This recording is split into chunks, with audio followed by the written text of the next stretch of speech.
ముక్కోటి ఏకాదశి సందర్భంగా ద్వారకా తిరుమల చినవెంకన్న ఆలయంలో ఉత్తర ద్వార దర్శనానికి ఏర్పాట్లు జోరుగా కొనసాగుతున్నాయి.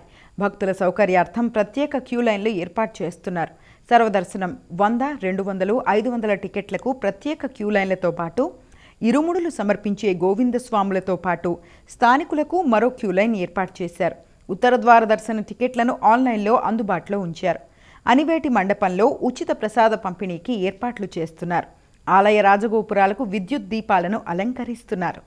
మరోవైపు ముక్కోటి ముందు రోజున గిరి ప్రదక్షిణ జరగనుంది. ఈ నేపథ్యంలో గిరి ప్రదక్షిణ మార్గాన్ని సిద్ధం చేస్తున్నారు. ముక్కోటి రోజు ఉదయం 5 గంటల నుంచి ఉత్తర ద్వార దర్శనానికి అనుమతిస్తామని ఆలయ ఇన్ఛార్జ్ కార్యనిర్వహణాధికారి త్రినాథరావు తెలిపారు.